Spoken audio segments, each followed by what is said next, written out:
ከዕለታት ባንዱ ቀን ሜብሮክ በተባለች ትንሽ ነዋሪዎች የሚኖሩባት የአሜሪካን ከተማ የምትኖር ጀስቲን ጋንዲ የተባለች አንዲት መምህር ወደምታስተምርበት ሜብሮክ ኤሌመንተሪ ትምህርት ቤት ሀገር ሰላም ብላ በማምራት ተማሪዎቿ ክፍል ስትገባ ጀስቲን ፍጹም ባልጠበቀችው ሁኔታ ክፍል ውስጥ አሌክስ ከተባለ አንድ ተማሪ በቀር 17 ተማሪዎቿ ወደ ትምህርት ቤት እንዳልመጡ ታስተውላለች። አስደንጋጩ ነገር ግን 17ቱም ተማሪዎች ያን ዕለት ሌሊት ከቤት በመውጣት እምጥ ይግቡ ስምጥ በማይታወቅ ሁኔታ እንደጠፉ ፖሊስ ሲመረምር ቆይቶ ባገኘው የሴኩሪቲ ካሜራ መረጃ መሰረት 17ቱም ልጆች ከሌሊቱ 8 ሰዓት ከ17 ደቂቃ ላይ ድንገት ተነስተው እጃቸውን ወደ ኋላ ገትረው በመሮጥ ከአካባቢው እንደተሰወሩ ፖሊስ ይመለከታል። ይህን ተከትሎ መርማሪ ፖሊሶች ከጀስቲን ክፍል ውስጥ ሳይጠፋ የቀረውን ብቸኛው አሌክስን ከነ ቤተሰቦቹ ፖሊስ ጣቢያ በመጥራት አሌክስን ከልጆቹ መጥፋት ጋር በተያያዘ የተለያየ ጥያቄዎችን ቢጠይቁትም አሌክስ ግን ምንም የሚያውቀው ነገር እንደሌለ ለፖሊሶቹ ይገልጽላቸዋል። ጀስቲንም ከልጆቹ መጥፋት ጋር በተያያዘ በመርማሪ ፖሊሶች ስትጠይቅ ብትቆይም ነገር ግን እሷ ምንም የምታውቀው ነገር እንደሌለ ፖሊሶች ይረዳሉ። ልጆቹ ከጠፉ በኋላም ፖሊስ ለአንድ ወር ያህል ትምህርት ቤቱን በመዝጋት ሕፃናቱን በመፈለግ ቢባክንም ልጆቹ ግን የገቡበት ሊታወቅ ባለመቻሉ ከወር በኋላ ትምህርት ቤቱ እንደገና እንዲከፈት ተደርጎ ተማሪዎች እንዲማሩ ይወሰናል። ትምህርት ከመከፈቱ ከአንድ ቀን በፊት ግን የትምህርት ቤቱ ዳይሬክተር ማርከስ ወላጆችና አስተማሪዎችን ሰብስቦ በመጥራት የተወሰነ ነገር እንዲነጋገሩ ስለወሰነ የጠፉት ተማሪዎች ወላጆች በሙሉ ለስብሰባ ወደ ትምህርት ቤት ይመጣሉ። ከዚህም በኋላ ያለው የታሪካችን ትዕይንት በ6 ምዕራፎች ተከፍሎ ከ6 ሰዎች እይታ አንጻር ታሪኩን ያስቃኘን ይጀምራል።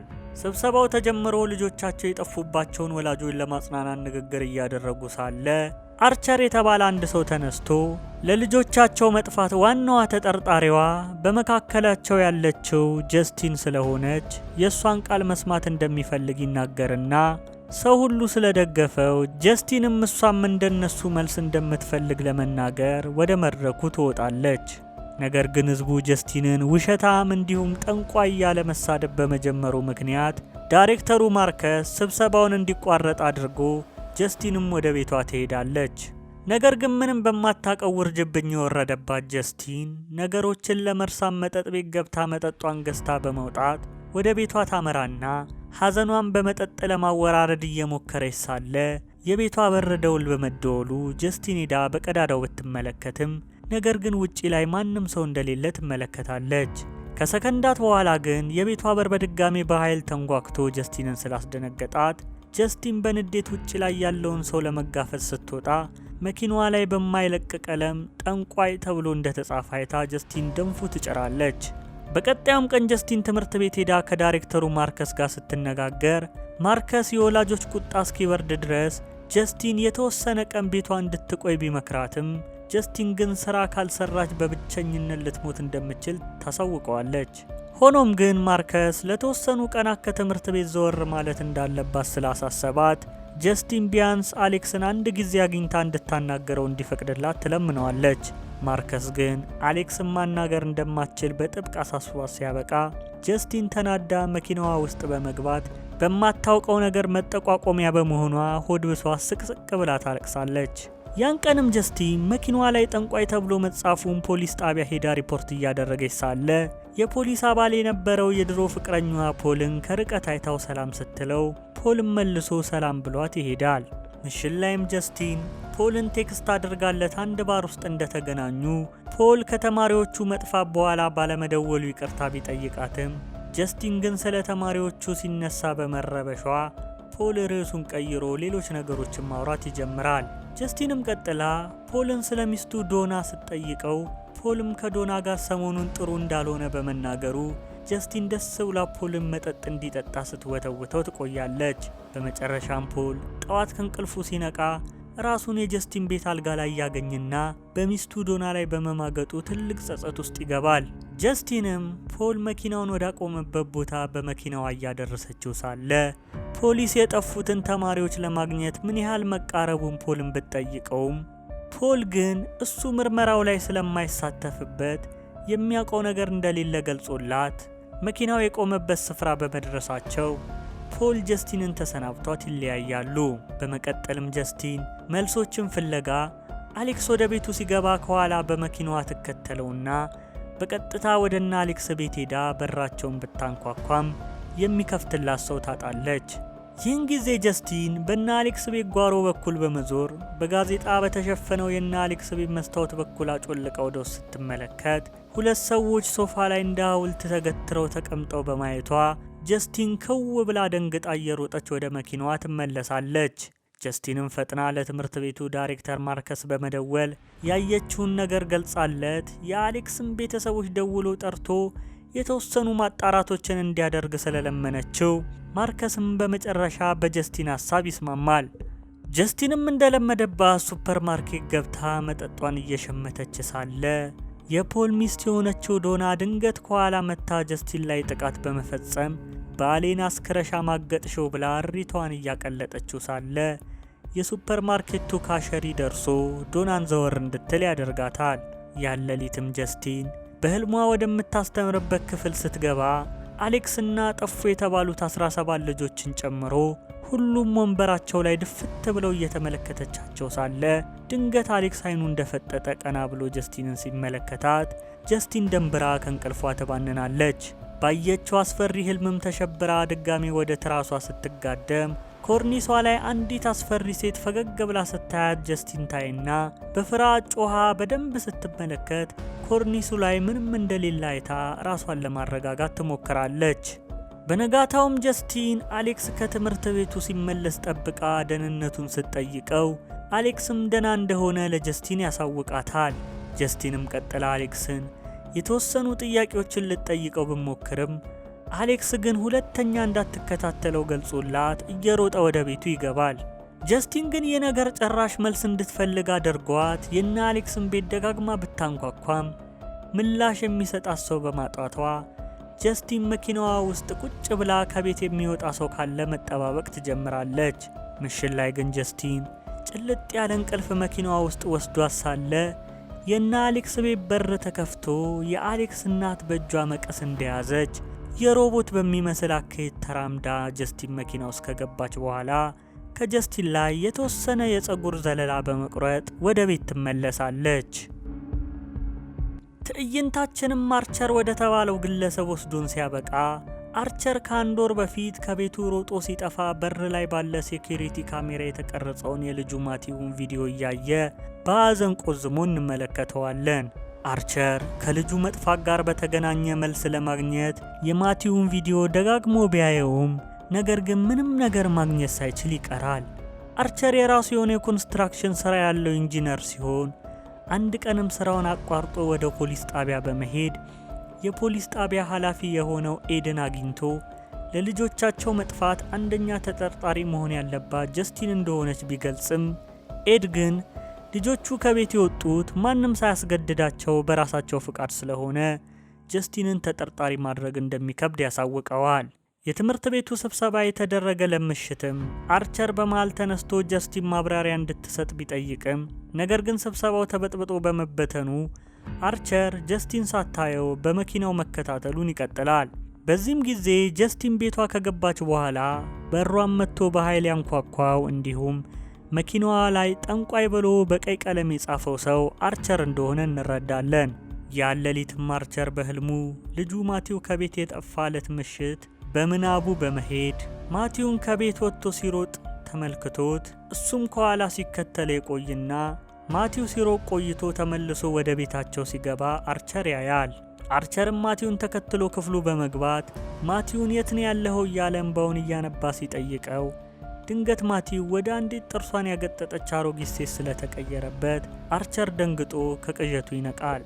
ከቅዠቱም ከተነሳ በኋላ አርቸር የኢንጂነሪንግ እውቀቱን ተጠቅሞ ልጁ ማቲው ሮጦ የሄደበትን አቅጣጫ በመመልከት የአካባቢያቸው ካርታ ላይ ቀጥታ መስመር ካሰመረ በኋላ በቀጣይ ደግሞ እንደሱ ሁሉ ልጃቸው የጠፋችባቸው ወላጆች ጋር በመሄድ እናትየውን ልጇ የጠፋች ዕለት በበራቸው ሴኩሪቲ ካሜራ የተቀረጸችውን ምስል እንድታሳየው ቢጠይቃትም እናትየው ግን ፍቃደኛ ሳትሆን ትቀራለች።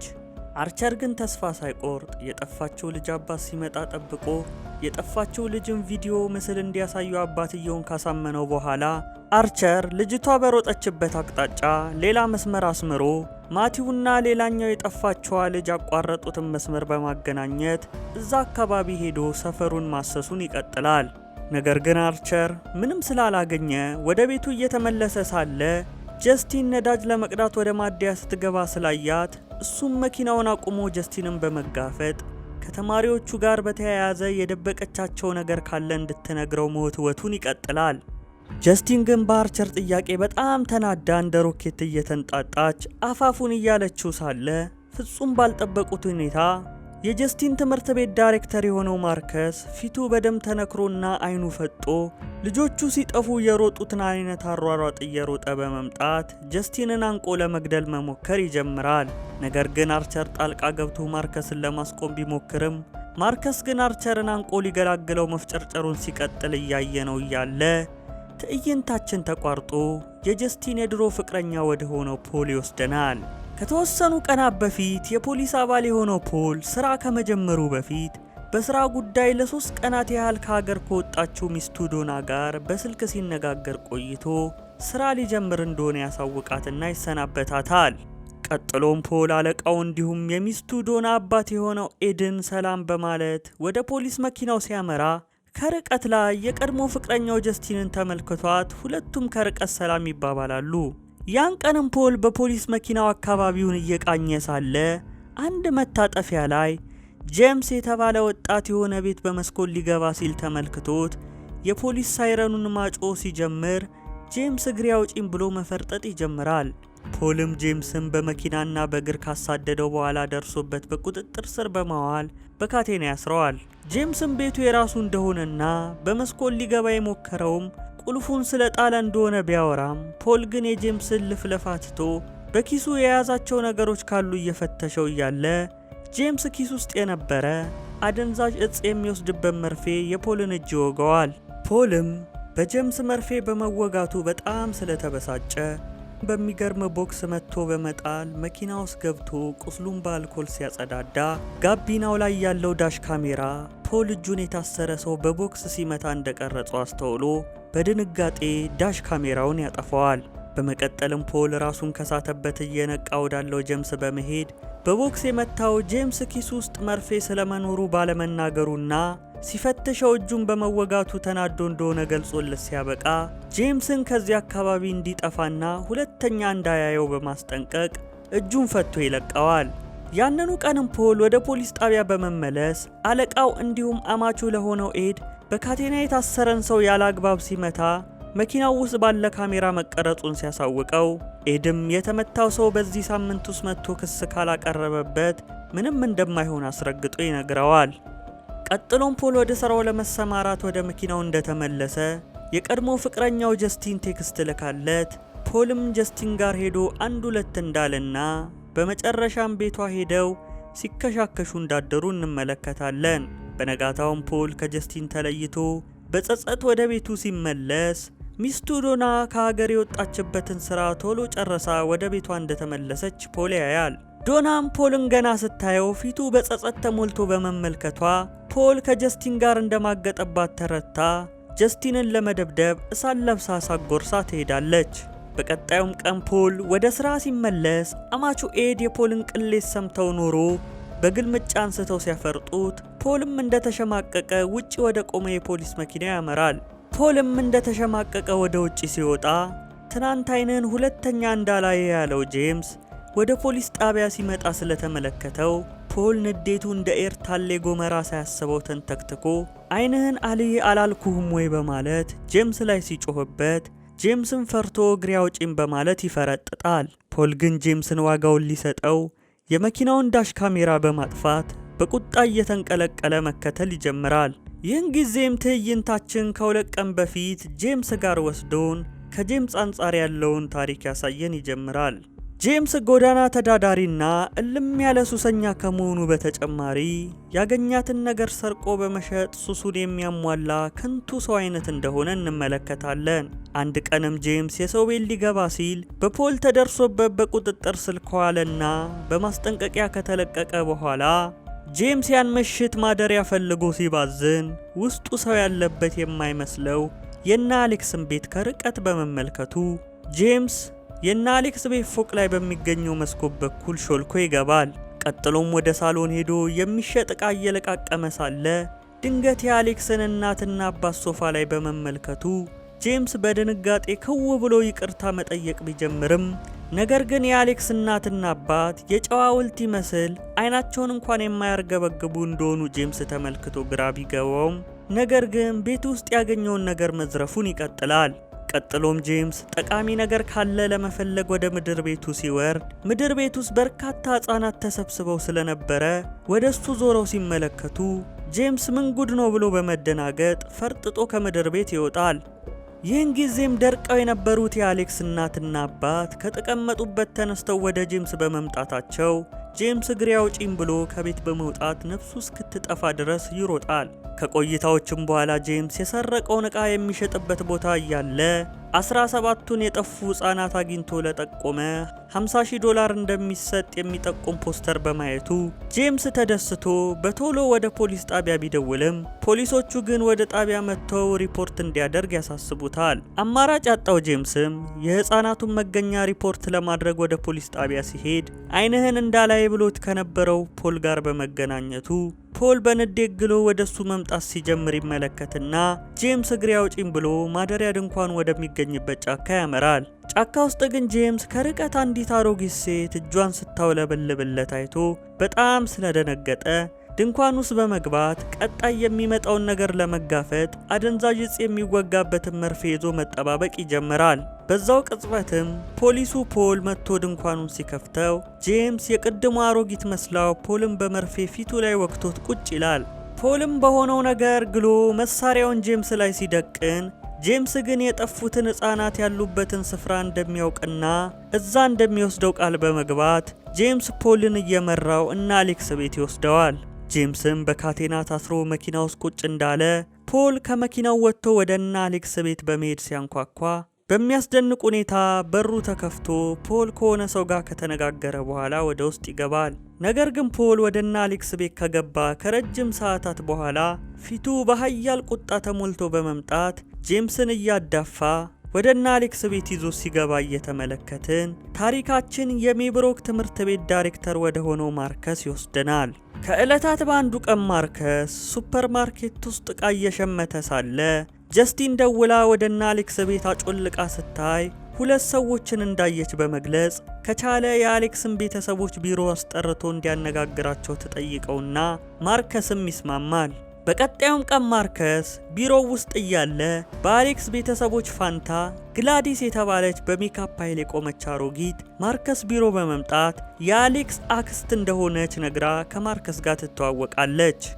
ማርከስም ስለ አሌክስ ጉዳይ ከቤተሰቦቹ ጋር መነጋገር ፈልጎ እንደሆነ ለግላዲስ ሲገልጽላት ግላዲስም የአሌክስ ቤተሰቦች አሁን ላይ ጤንነት እየተሰማቸው ስላልሆነ እነሱ ጋር ያለችው አሌክስን ለመንከባከብ እንደሆነ ታሳውቀዋለች። ማርከስ ግን ምንም ጤና ባይሰማቸውም እስከ ሰኞ ድረስ መጥተው ካላናገሩት ነገሩን ለፖሊስ እንደሚያሳውቅ ነግሮ ግላዲስን ከቢሮ ይሸኛታል። በቀጣዩም ቀን ማርከስ እረፍት ስለነበረ ከጓደኛው ቴሪ ጋር ሆኖ ቤት ውስጥ ፊልም እያዩ ሳለ በሩ ተንኳክቶ ሲከፍተው ግላዲስ እንደሆነች ይመለከታል። ግላዲስም ከከተማ ስትመለስ ባስ እንዳመለጣት ገልጻ ወደ ቤቷ በእግሯ እየመጣች ሲደክማት እሱ ቤት ለማረፍ እንደፈለገች በመግለጽ በቴሪ ጋባዥነት ወደ ማርከስ ቤት ትገባለች። ውስጥም እንደገባች ግላዲስ በጎድጓዳ ሳህን ውሃ እንዲሰጣት ማርከስን ስትጠይቀው ጊዜ ማርከስም ግራ ቢገባውም ለግላዲስ ግን የፈለገችውን ውሃ በጎድጓዳ ሳህን ይሰጣታል። ይህን ጊዜም ግላዲስ አንዳች ሾሃማ እንጨት ከቦርሳዋ ውስጥ አውጥታ ትናንት ከማርከስ ቢሮ የሰረቀችውን የማርከስን መታወቂያ ማንጠልጠያ ገመድ እንጨቱ ላይ ጠምጠማ ስታበቃ በሾሃማው እንጨት እጇን ቀዳ ታደማለች።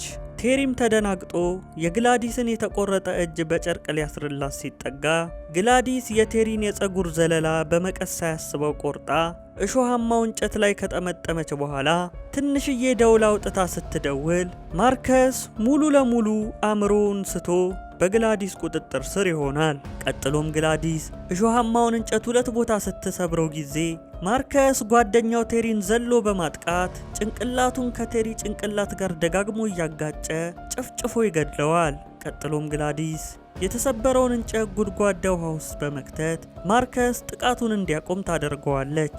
ግላዲስ ከቀናት በፊት በአሌክስ እናት አማካኝነት ከጀስቲን ላይ አስቆርጣ የወሰደችውን ጸጉር እንጨቱ ላይ በመጠምጠም ስትሰብረው ጊዜ ማርከስም ከቤት ወጥቶ እንደ ጠፉት ሕፃናት አይነት አሯሯጥ በመሮጥ ጀስቲን ያለችበት ስፍራ ቀጥ ብሎ ያመራል። ማርከስም ጀስቲንና አርቸር ነዳጅ ማደያው ጋር እየተጨቃጨቁ ደርሶ አርቸርም መሬት ላይ ከጣለው በኋላ መልሶ ጀስቲንን ሊያጠቃት ቢሞክርም አርቸር ግን በድጋሚ ማርከስ ላይ ደርሶ ስላስጣለው ጀስቲን ይህን እድል ተጠቅማ በመኪና መሸሽ ትጀምራለች። ማርከስ ግን ጂፒኤስ የተገጠመለት ሚሳኤል ይመስል ጀስቲንን በሩጫ ማሳደዱን ሲቀጥል ድንገት አስፋልት በሚያቋርጥ ኃይል በመኪና ተገጭቶ ማርከስ ወዲያውኑ ይሞታል። አርቸርም ከማርከስ ጋር ሲታገል እጁን ተጎድቶ ስለነበረ ሕክምና አድርጎ ከሆስፒታል ሲወጣ ጀስቲን ጠብቃው ሕይወቷን ስላተረፈላት አመስግነው ስታበቃ በሕይወቷ እንደዚህ አይነት ነገር አይታ እንደማታቅ ለአርቸር ትነግረዋለች። አርቸር ግን የእሱን ልጅ ማቲውን ጨምሮ የጠፉት ሕፃናት ማርከስ ሲሮጥበት በነበረው መልኩ ሲሮጡ እንደነበረ ገልጾ የቀደሙ የማርከስ ሁኔታ ኢላማው ጀስቲንን ለማጥቃት የተላከ የሰው ሚሳኤል አይነት እንደነበረ ሐሳቡን ይገልጽላታል።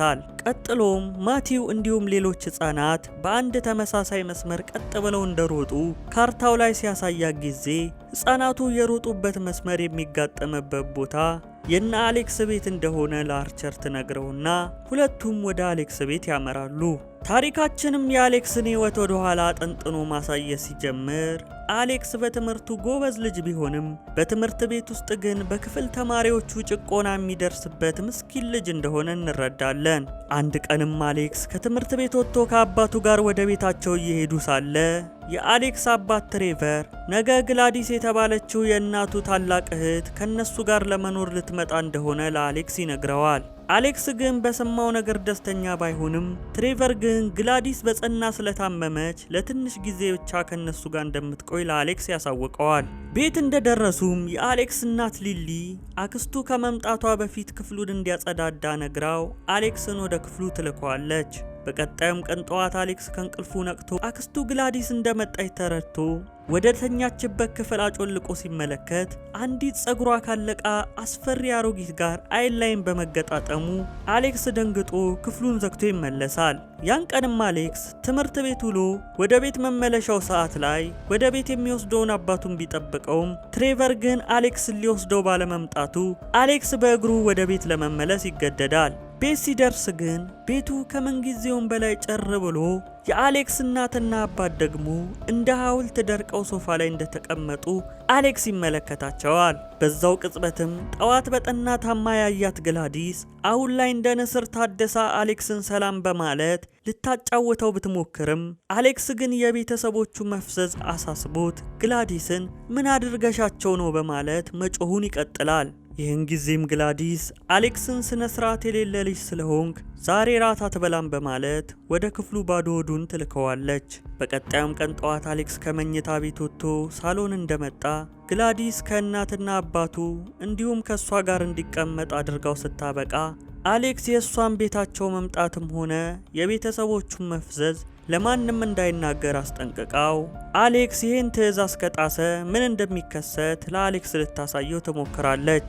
በመጀመሪያም ግላዲስ በእሾሃማው እንጨት ቆዳዋን በጥታ ካደማች በኋላ በመቀጠልም የትሬቨርንና የሊሊን ጸጉር እንጨቱ ላይ በመጠቅለል እንጨቱን ስትሰብረው ጊዜ ትሬቨርና ሊሊ ከፊታቸው የተቀመጠን ሹካ አንስተው ፊታቸውን በተደጋጋሚ መውጋት ስለጀመሩ አሌክስ ተሸብሮ ግላዲስን እንድታስቆማቸው መማጸን ይጀምራል። በዚህም ጊዜም ግላዲስ እንጨቱን ጎድጓዳ ውሃ ውስጥ በመክተት ትሬቨርና ሊሊን ሹካቸውን እንዲያስቀምጡ አድርጋ አሌክስን ከዚህ በኋላ የምትለውን እንዲሰማት ታስጠነቀቀዋለች።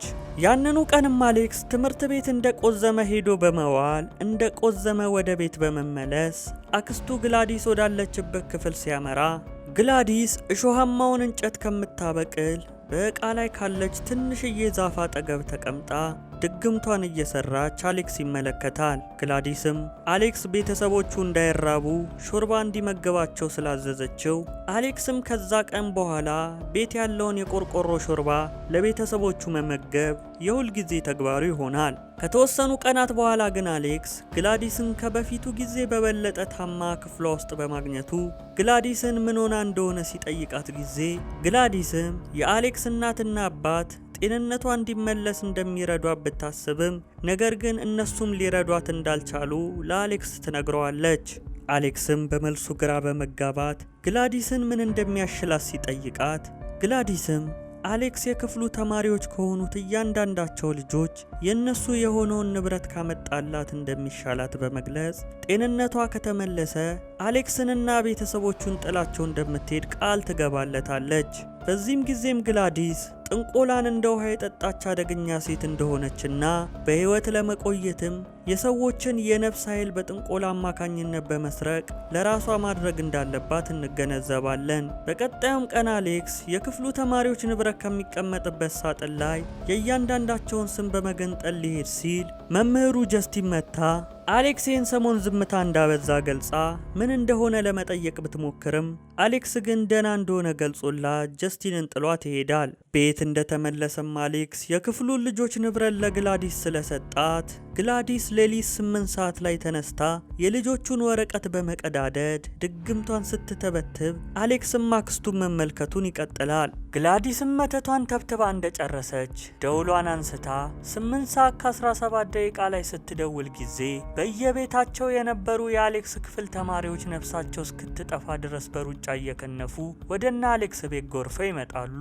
በቀጣዩም ቀን ከ18ቱ የጀስቲን ክፍል ተማሪዎች አሌክስ ብቻ ትምህርት ቤት መምጣቱን ተከትሎ ፖሊስ ምርመራ ማድረግ በመጀመሩ ግላዲስ የአሌክስ አባት ትሬቨርን ፊቱን ሜካፕ ቀብታ በማሳመር እንዲሁም ልብስ በማልበስ ለጥያቄ አብራው ፖሊስ ጣቢያ ትሄድና ግላዲስ ትሬቨር በስትሮክ በሽታ መናገር እንደማይችል ለፖሊሶች ትገልጽላቸዋለች። በቀጣዮቹም ቀናት ግላዲስ ጤናዋ በደንብ እየተመለሰ በመምጣቱ ፖሊሶች ቤቷ ከመምጣታቸው በፊት አሌክስ ቤቱን እንዲያጸዳዳ አድርጋው 17ቱንም ልጆች በጊዜያዊነት ጫካ ሄደው እንዲቆዩ ታደርጋቸዋለች። በሚቀጥሉ ቀናትም ፖሊሶች ለጥያቄ እነ ግላዲስ ቤት ቢመጡም ከጠፉን ልጆች ጋር በተያያዘ ግን ምንም አይነት ማስረጃ ማግኘት ሳይችሉ ይቀራሉ። ከዚህም በኋላ አሌክስ ከእናትና አባቱ በተጨማሪ 17ቱንም ልጆች ሾርባ መመገብ የየቀን ስራው ሆኖ ቁጭ ይላል። አንድ ቀንም አሌክስ ከትምህርት ቤት ሲመጣ ውጪ ላይ የፖሊስ መኪና ቆሞ ተመልክቶ ወደ ቤት ሲገባ ፖሊሱ ፖል እንዲሁም ጄምስ የተባለው ልጅ ቤታቸው ውስጥ ተገትረው ቆመው ይመለከታቸዋል። ይህን ጊዜም ግላዲስ አሌክስን ዛሬውኑ ዕቃውን እንዲያዘገጃጅ በመግለጽ ነገ ጠዋት አካባቢውን ለቀው እንደሚሄዱ አሳውቀው ስታበቃ መሬት ላይ የነሰነሰችውን ጨው በእግሩ እንዳይሻገር አስጠንቅቃ ወደ ክፍሏ ትገባለች። በቀጣዮቹም ቀናት አሌክስ በጠዋት ተነስቶ በመስኮት ሲመለከት ውጪ ላይ አንድ መኪና ከቤታቸው ፊት ለፊት ቆሞ ይመለከታል። ከና አሌክስ ቤት ፊት ለፊትም የቆመው መኪና ውስጥ አርቸርና ጀስቲን የና አሌክስን ቤት እየሰለሉ ሳለ የና አሌክስ ቤት ተከፍቶ ፖል ከቤት ይወጣና ተመልሶ ይገባል። ይህን ጊዜም ጀስቲን ፖልን እንደምታውቀው ለአርቸር በመግለጽ እና አሌክስ ቤት ምን ሊሰራ እንደመጣ ግራ ስለገባት ነገሮችን በደንብ ለማጣራት አርቸርና ጀስቲን ወደና አሌክስ ቤት ይገባሉ።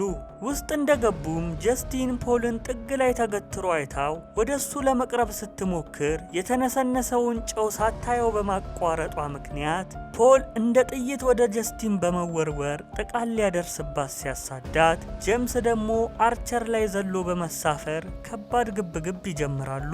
አሌክስም ግላዲስ ክፍሏ ውስጥ ምን እያደረገች እንደሆነ ለማየት የተነሰነሰውን ጨው በማቋረጡ በሩ ላይ ቆመው የነበሩት እናትና አባቱ አሌክስን ለማነቅ ተወርውረው ሲመጡ አሌክስም ክፍሉ ገብቶ በሩን ይዘጋል። ፖልም በበኩሉ ጀስቲንን አንቆ ሊገድላት ሲጣጣር ጀስቲን ልታስለቀቀው ሞክራ ስላልተሳካላት አማራጭ አጥታ የራሱን ሽጉጥ በመሳብ ጭንቅላቱን ብላ ፖልን ትገድለዋለች።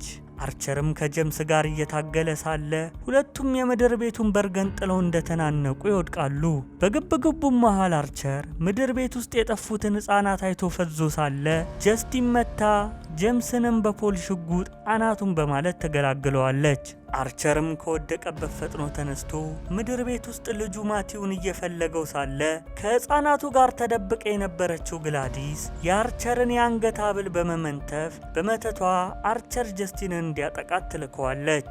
በዛው ቅጽበትም አርቸር ከምድር ቤቱ በመምጣት ጀስቲንን አንቆ ሊገላን መሞከር ሲጀምር፣ አሌክስም በበኩሉ እናትና አባቱ በሩን ገንጥለው ከመግባታቸው በፊት የአክስቱ ግላዲስን እሾሃማ እንጨት በማግኘቱ የግላዲስን የዊግ ጸጉር በመያዝ የ17ቱ ህጻናት ጸጉር በተጠመጠመበት እሾሃማ እንጨት ጣቱን ወቅቶ ካደማ በኋላ እንጨቱን ሁለት ቦታ ይሰብረዋል። በዛው ቅጽበትም ህጻናቱ እንዳለ ከምድር ቤት በመውጣት ግላዲስን ሲያሳድዷት ቆይተው በመጨረሻም ህጻናቱ ግላዲስ ላይ ደርሰው እንዳንበጣ በመውረር ሰውነቷን ብዙ ቦታዎች ገነጣጥለው ዘግናኝ የሆነ አገዳደል ይገድሏታል። የግላዲስን መሞት ተከትሎም በመተቷ ስር የነበረው አርቸር ወደ ቀልቡ በመመለስ ልጁ ማቲውን እየሮጠ ሲያፈላልገው ማቲውን ከሌሎች ህፃናት ጋር የግላዲስን አስክሬን ከቦ ቆሞ እያየ ያገኘውና ልጁን በፍቅር አቅፎ ወደ ቤቱ ይዞት ይሄዳል። ጀስቲንም አሌክስም ቤቱ ውስጥ ስታፈላልገው አሌክስ እናትና አባቱን አቅፎ በዝምታ እንደቆዘመ አይታ ልቧ ክፉኛ ይነካል። በመጨረሻም ምንም እንኳን ግላዲስ ህይወቷ ቢያልፍም የአሌክስ ቤተሰቦችና የተወሰኑት ህፃናት ግን እስካሁን ድረስ ወደ ቀልባቸው እንዳልተመለሱና አሁንም ፈዘው እንደሚገኙ እየተመለከትን ትዕይንታችን ያልቃል።